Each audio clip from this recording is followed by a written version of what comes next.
How are you all? I hope you're well. Welcome again. So today the plan is Boolean logic. That's the grand plan for today. Please say hello in the comments and I can warmly welcome you.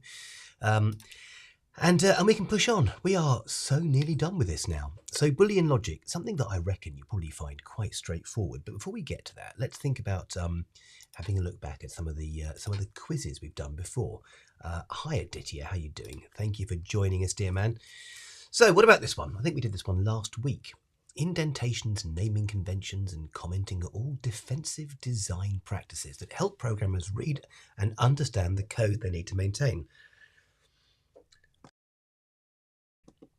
What other defensive design practice helps programmers to do this? There could be any number of these, but what do you reckon? This is defensive design. This, don't forget, is in paper 2, and we're looking at ways that you can make code maintainable as well. It's a question they love to ask. So what else could you use apart from what we have here? Indentations, which of course is moving the line in slightly to make it easier to read. Naming conventions, giving files sensible names so you can find them again. Naming variables in a sensible way, so the variable name represents what you're actually talking about, and commenting with the 2 forward slashes. Don't forget, comments don't have any implication when the code runs. They have no effect on the code when it runs. So what do we think could be something here that's going on? What else? Any ideas? Who have we got in so far? We've got 9, 10 in so far, so that's pretty good. What do we think? Anything else anyone can think of? What could that be? I won't hang around because there's quite a lot to get through with Boolean logic. Well, the one you could have picked was... No, I know. It's quite a tricky one, to be fair. So let's say subprograms. And don't forget, we looked at subprograms. We looked also at modules. It's another benefit of making the code more maintainable. And then we've looked at functions and procedures. All right, those are the other sort of 2 things we've looked at quite recently. So subprograms could be that one. What about this one? Line 4 of the pseudocode. The code is formatted using what? Because it's part of a statement. What one word completes the statement? Any idea what that could be? Any ideas on that one?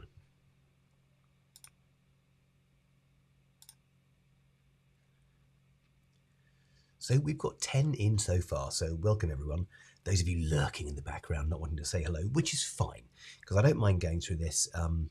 I think the logic is an area where you've got a couple of elements you need to learn and just a bit of practice to apply them. And I think after that, you should be able to get some good marks in this part of the paper. So, okay, let's see what it is, shall we, on this one? The answer is indentation. You, Aditya, were absolutely spot on. Indentation is the right answer. Oh, let me give you your ding. There we go. I turned it off last week. I was looking for my dings and my buzzer noises. They weren't there. That was after I turned up some music very loudly. Do you remember? Totally by mistake.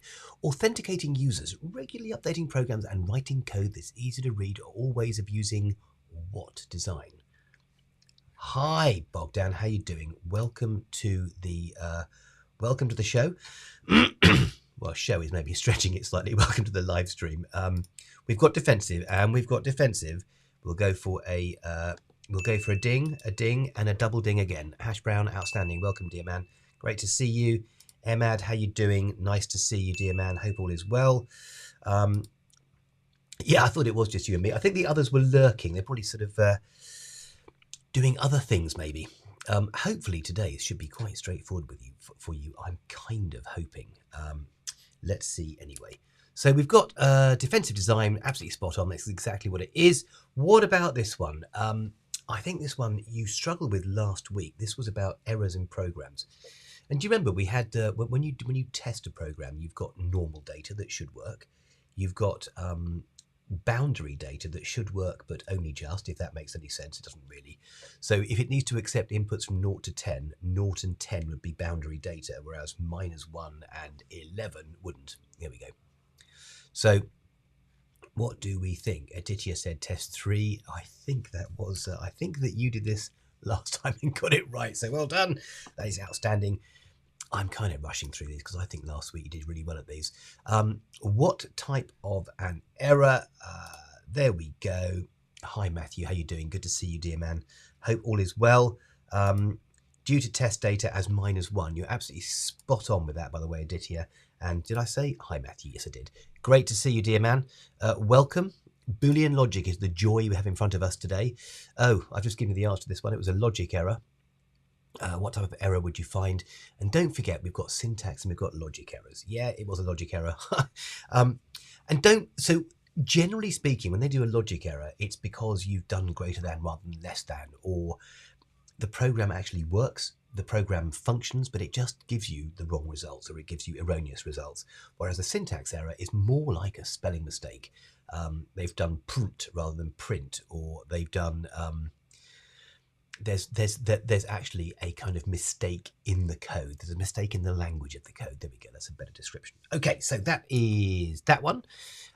You've written a program that asks the user to input their age. Now you want to check the right message is displayed if the user enters an unrealistic number. What type of test should you use? Do you remember this from last time? I think all of these are just areas you can really generate some marks in paper 2 from these types of questions. Any idea? There we go. It's amazing what happens when you clean your glasses. You can see things. It's quite extraordinary. Any idea on this one? We've got, Bogdan's in with a validation check. Shall we see if he is correct? He says validation check. And the answer is, yeah, it's invalid data. You were definitely on the right lines there. All right, let's go again. What have we got? We're on to it. Bum, bum, bum. Boolean logic. So, I imagine that the early part of this you understand fairly well, but let's start to look at Boolean logic from the beginning right through to the end. So this topic takes in the idea of, this logic, here we go. This one takes in the idea of the logic gates that you need to know, and you need to know what each logic gate means. So you've got the and, the or, and the not, so you need to find a way of learning those. You've got the lollipop, the Star Trek, and the Christmas tree on its side. I think that's how I learnt it. So because I always want another lollipop, so I've got the and there, and the Star Trek was they would go to awesome places. Pathetic, isn't it? But you've got to find a way of making it stick inside your head, because if you don't know them, then you can't get any of this right. Okay, so we've got the logic gates, what they mean, and then we've got the idea of building truth tables as well, all right? And to be able to work between these sorts of different areas, the logic gates and the truth tables. So let's push on and do the 10-minute teach. So the first obvious thing to say is, why do we have this? Because conceptually, the reason that we're doing things with logic is that computers, someone released a video of Will Smith smacking Chris Rock in 360 VR. Wow, okay. There are some outstanding cameras out there. And do you know something I came across was there's a microphone which is a 360 can pull in. It's not panoramic, because panoramic's to do with how you see, but it's got a 360 sort of microphone. It's got several, I think it's got 8 or 10 different microphones built into it, and it produces the most astonishing sounds. Anyway, we digress. Computers are made of circuits, and each circuit only accepts true, false, on or off. Now that first point there is a question they love to ask in the exam, which is why computers use binary. And it's because computers are made of circuits, and these circuits can only accept either there is or there isn't electricity. And of course we can say with that, well, it can be on or off, true or false, where you've got one of two options, which is where the Boolean comes into it, yes or no. So Boolean logic, which was created by George Boole, and he believed that he could create a logic that would allow machines, computers, to make decisions the same as human beings. So we can describe it as logic gates and truth tables. And truth tables are those sort of Excel spreadsheets where you write all the ones and zeros in. And the logic gates are those symbols that we looked at. Okay, so that's why it is. That's why it is the way it is. We've got George Boole to thank for all of this. So you've got three gates. You've got the and, the or the not. And they all have, the and the or have two inputs. So the inputs are on the left and the outputs are on the right. So if you like, the AND gate takes two inputs A and B, same for the OR, and the NOT only takes one. So let's look at each of those gates in turn. The AND gate, why is it an AND gate? In order to get the output of 1, which means yes, or electricity flowing, both inputs A and B. Yes, I think something along the insignia line, the Starfleet insignia. But do you know, the funny thing is, something that students really struggle with is to remember which way round it is. A bit like the greater than or less than. I mean, and I've talked dozens of times about the fairground ride pseudocode that people wrote where basically a lot of people died. So it's important to get it right. So this is the AND. Both inputs A and B have to be 1. They can only be 1 or 0 because it's binary. But if both inputs are 1, then the output is 1. All right, so both inputs have to be true or 1 or yes in order to get a yes out the other side. If you put no, we don't, you will do that when you will do computer science A level. So the XOR, which is obviously it's an OR gate with a NOT gate as well. Okay, so it's and of course think about how you. So the answer is no, you don't need these for GCSE. You will need those for A level. Okay.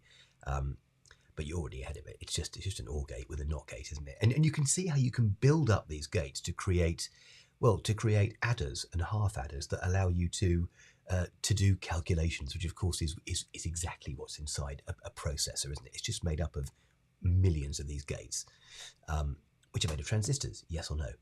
Okay, so we've got a conjunction, 2 inputs to produce 1 output, and that's the AND gate. The thing worth pointing out to you, can you see it says out A and B? You also need to know that symbol. You see bottom right there where it's got out equals A and B, and it's got that little sort of half an and. You need to know that. You don't have to use it, but they could use it in the exam. So you need to know that that symbol represents the AND. So that's the AND gate. And this is the AND truth table. And I'm going to move ever so slightly out of the way. There you go. So we can see that you've got A, B, and the output on top. And listen, you could use ZQB, but the sort of the general way it works is you've got A, B, and then you've got an output there. Okay. So don't get too hung up on what letters they're using, because it could be anything. But you can see that we know the AND gate will only produce an output of 1 if both input A and input B are 1. So if you scan down the table, on the first line, both input A and B are 0, therefore it gives a 0. 1 and 0 still gives a 0 because they've both got to be 1 to get a 1 out of it. So obviously it's only when you actually do input A 1, input B 1 that you get an output of 1. So that's your AND gate. All right, that's it basically. Right, next. The OR gate is less fussy than the AND gate. The OR gate means that as long as one input is 1, so if either input A or input B are 1, the output you'll get is 1. So it gives you more variation, gives you more options, allows you to build more complex systems, okay? So 2 inputs again, 1 output, and the output is only false if both inputs are 0. So that, and other thing to say to you here is bottom right, look at how you've got that little V between A, V, B. It's not a V, but that symbol is for OR. So make sure you can recognize that, all right? And that's what they could use in the exam. They generally haven't used it, but it is there in the specification, so make sure you're aware of it. It'd be a shame to lose marks on what is, I think, quite a straightforward part of paper 2. So that's the OR gate. Here's the truth table. Let me get my head slightly out of the way. There you go. There's the truth table for it. So it does exactly what it says on the tin. If either input A or input B, and those are the ones on the left-hand side there you can see on the diagram, if you're putting electricity through either of those two, then you're going to get an output of 1. So the only time it ends up being 0 is if it's 2 zeros, if there's no electricity going in, okay? And actually, to say no electricity going in is a slight misnomer. It's not true, because there's a cutoff point where it says, yes, it is, or no, it isn't. There'll be some current flowing. But anyway, 2 zeros give you a 0 on the output. Straightforward, isn't it? And then we've got, I think, the easiest one conceptually, the Christmas tree. It's not Christmas because the Christmas tree's fallen over on its side. That worked for me. I'm sure that's how I learnt it in the first place. This is the NOT gate. Let's straight away point out to you, bottom right-hand side there. Can you see the little sign that goes and then goes down? I don't know how the sound effects would have helped you, but that is the NOT symbol, so they can use that in the exam at all. Now, these are the ones that OCR are going to use in your exam. There aren't actually internationally agreed standards on these, and different countries and even different exam boards use different variations of this. But for your purpose, that's what you need to know. It's like half a rectangle, isn't it? So this is called negation. If you put in a 1, it puts out a 0. If you put in a 0, it puts out a 1. So it's a kind of inverter. It flips. Whatever you put in, it turns it over and puts the opposite in. So if you put in a 0, it gives you a 1. If you put in a 1, it gives you a 0. The truth, and don't forget, 1 input and 1 output for a NOT gate. So pretty short truth table for this. 0, put in a 0, you get a 1. Put in a 1, you get a 0. And there we go. That's as simple as that, really. 45, we've got 15 minutes to go. So they're going to combine gates. They might, at level 2, 3, maybe 4, ask you to label the different gates. They might ask about the symbols of different gates. But then if you want to get the sort of 6, 7, 8, 9 grade, then you're going to need to do some combinations of gates, okay? So this is where you need to create more complex logic circuits, and that obviously involves combining gates. So the way to go about doing these is to be methodical. There is a sort of strange flaw here. The better you are at maths, the more you automatically think you can just write the answer down without doing it methodically. But it is very easy to make a mistake, especially when you're building up 2 or 3 levels. So just bear that in mind, that if it's a 5-mark question, give yourself 5 marks to do it. Even if you are a maths whiz, you're a grade 9 at maths, just go through it deliberately, because in a stressful situation like an exam, it's easy to muck it up. So just go through it deliberately, okay? So here are some tips about how you might go about doing this. Label the inputs on the circuit diagram and then label the outputs. And then make a table with a column for each input and output. And sometimes you could have, you could actually add intermediate outputs as well, just to make things easier for you. You'll see that in a minute. Label the columns and place the combinations of different 0s and 1s in the input column, and then just work out the output. So make a note of that and do a bit of practice of Boolean logic, because it's easy, and the danger is you're good at maths and you just think, yeah, I can do that. And it comes to the exam and you think, oh, but where do I start? How do I do it? So just make sure that you do practice it. So you can see here, this is about the most complex level that it can get to for you. And I want to draw your attention to a couple of things, right? Look there, how this is Q equals not A or open brackets B and C. A few things to unpick, and we've got the truth table, by the way, on the right-hand side. Look at the little symbols above the X and the Y. Okay, make sure you are aware of those. Remember the not A, so that's the symbol for not A, and then you've got so what I want to point out to you here is you've got Q equals not A or B and C. Notice how you've done your BIDMAS or BODMAS, whatever you call it these days, in maths. B and C is first, and then everything, so you do what's inside the bracket first, and then you do the rest afterwards.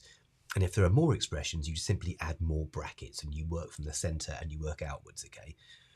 What I want to point out to you, though, is that if you just spend a minute looking at that expression, Q equals not A or, open brackets B and C, and then look at the actual diagram you've got there, ignore the X and Y. Those are the intermediate points that I talked about earlier. So in the exam, you might have time to put those intermediate points in because they appear in the truth table, and they just help avoid you making silly mistakes.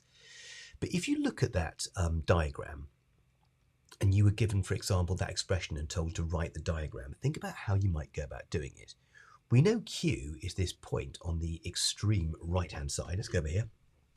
So you've got Q over, let's go over here. You've got Q over, where's my hand? Here. So Q is going to be at the end there. Now, notice how you could put Q at the end, because that's where you're going to end up being as point Q. That's the final output, all right? And that's going to be the first thing that appears before the equals, the last thing in the diagram. But then you could actually then go to the first element, not A, the thing which isn't inside brackets, and build that first. So drop in the not A, then you've got or B and C.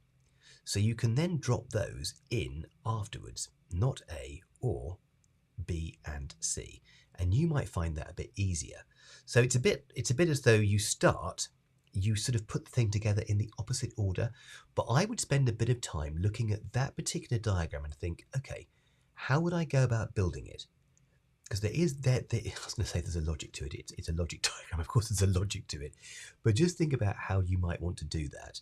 Do you want to start at the Q and work backwards, or put the Q on the right-hand side and then start to build your table from the left-hand side back towards it, okay? And I think that's probably the easiest way to do it.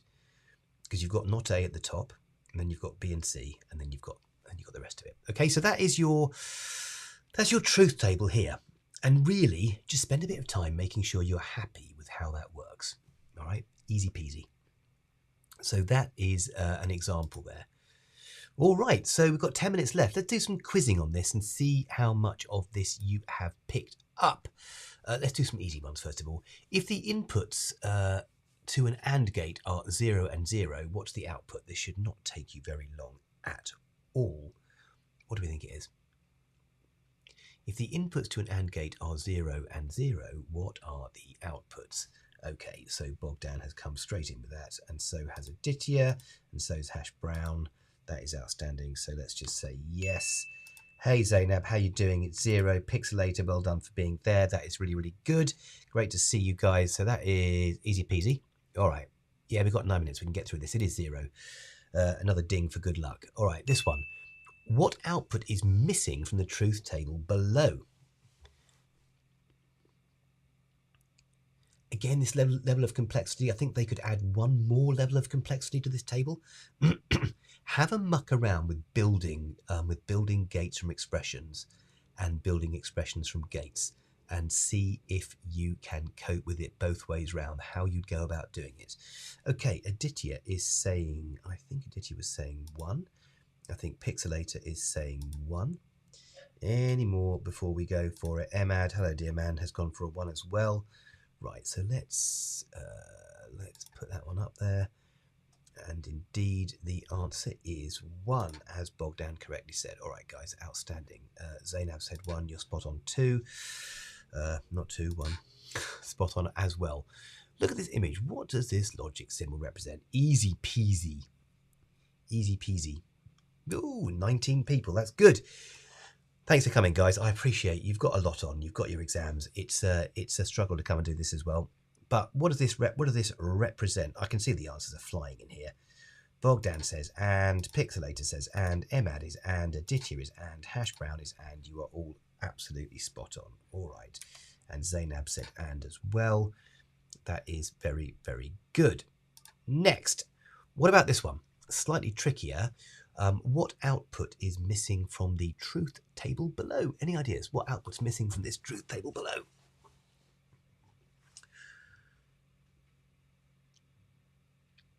And again, you might want to have a bit of practice at building expressions from gates and gates from expressions, because that's, if you're hunting a 7, 8, 9, that's what you're going to need to do and get right. So Aditya said a 1, Bogdan said a 1, Pixelator said a 1. Should we see if you guys are right? Boom, boom, boom. Emad said a 1 as well, and Zainab said a 1. Well done, Zainab. Well done, Emad. You're absolutely spot on. The answer is 1. 7 minutes left. What does it represent, this diagram? Any ideas what the answer is for this one? What does it represent? And by the way, I'm looking for an expression. So this one's more tricky. And I think this is I think this is the trickiest bit to do, is they offer you a logic diagram and then they say, what is the answer? Now, what have we got here? We've got not A and B. We're not quite there yet. There's a lot of nearlies here. So what do we think it is? Yeah, there's a lot of good work going on here.